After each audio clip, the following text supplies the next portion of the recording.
পহেলা বৈশাখে পান্তা ইলিশ খাওয়া যাবে কিনা। পহেলা বৈশাখ যেহেতু মুসলমানদের ধর্মীয় কোনো উৎসব নয়, সুতরাং সে অন্য ধর্মের বিভিন্ন উৎসবের সাথে, সেটা যে নামেই হোক, বাঙালির সংস্কৃতির নামে হোক, যে নামেই হোক, সেগুলো যেহেতু এখানে যে কার্যকলাপ, বিভিন্ন নৃত্য অনুষ্ঠান, বিভিন্ন ধরনের গান বাজনা, নারী পুরুষ একাকার হয়ে যাওয়া, একাকার হয়ে তাদের ভালোবাসা বিনিময় করা, একজন আরেকজনের দেহ বিনিময় করা, এগুলো যেহেতু ইসলাম সমর্থন করে না, সুতরাং এই পহেলা বৈশাখে যে সকল অনিসলামিক কর্মকাণ্ড রয়েছে সেগুলো কোনোটাই ইসলাম সমর্থন করে না।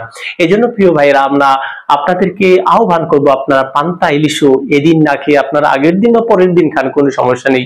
এদিন খেলে যেহেতু হিন্দু সংস্কৃতির একটা উৎসবের সাথে মিলে, সুতরাং আমরা এই পহেলা বৈশাখের দিন বিশেষ করে পান্তা ইলিশ খাওয়াটাকে আমরা শুভনীয় মনে করছি না, যেটা হিন্দুদের বিভিন্ন অন্য সংস্কৃতির মানুষের যেটার মধ্যে তাদের যে আকীদা বিশ্বাস রয়েছে, এই জন্য আমরা এটাকে অ্যাভয়েড করা বেটার হবে। আল্লাহ সুবহানাহু ওয়া তাআলা আপনাদের মঙ্গল করুন, কল্যাণ করুন, এগুলো থেকে বিরত থাকার তৌফিক দান করুন। আমিন।